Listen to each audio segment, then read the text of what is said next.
તો ઝઘડિયામાં જે 10 વર્ષની માસૂમ ઉપર પાશવી દુષ્કર્મ કરવામાં આવ્યું તે ભોગ બનેલી બાળકીનું આખરે મોત નીપજ્યું છે। દુષ્કર્મ પીડિતાના મોત બાદ મહિલાઓમાં અહીંયા આક્રોશ જોવા મળી રહ્યો છે।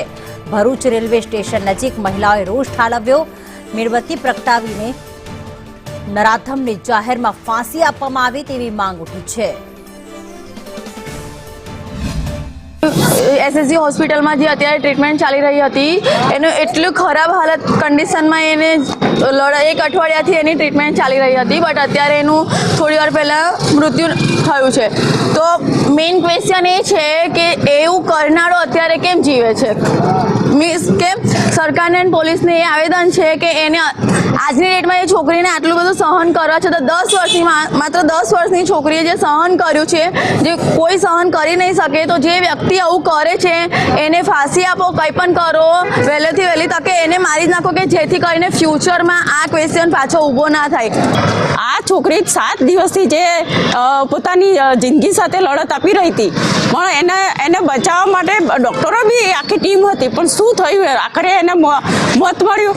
જે આરોપી છે એને સજા આપવી જોઈએ, એને ફાંસીની જ આપી દો। હું તો કહું અમને આપી દો તો અમે એને એ કરીએ કારણ કે સરકાર તો કશું કરવાની નથી। એને જેલમાં જશે, એ આજીવન કેદની સજા થશે, શું થશે? કશું જ નહીં થાય।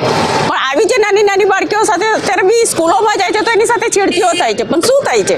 આખરે સમાધાન થાય છે પણ અત્યારે જે બાળકી સાથે થયું છે એના મા બાપ પર શું વીતતી હશે એ અત્યારે અમે સહન કરી શકીએ છીએ। બાળકીએ જે 10 વર્ષની બાળકીએ જે છેલ્લા અઠવાડિયા 10 દિવસથી જે ભોગવું છે એ આપણે કલ્પનાની બહાર છે। આવા કૃત્ય કરનારને, આવા વ્યક્તિને સમાજનો, કાયદાનો કે કશાનો ડર હોતો નથી।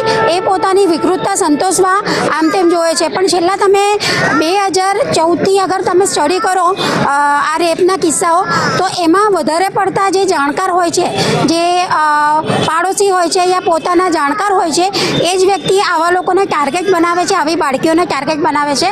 એટલે મારું એ જ રિક્વેસ્ટ છે કે પહેલાં તો એ નરાધમને તાત્કાલિક ધોરણે ફાંસીની સજા થાય, કાયદામાં તાત્કાલિક રીતે સુધારો થાય અને આના માટે કોઈ જોગવાઈ ના હોય અને ફક્ત ને ફક્ત સિસ્ટમમાં એવું આવી જાય કે આના માટે ફક્ત મૃત્યુની સજા થાય।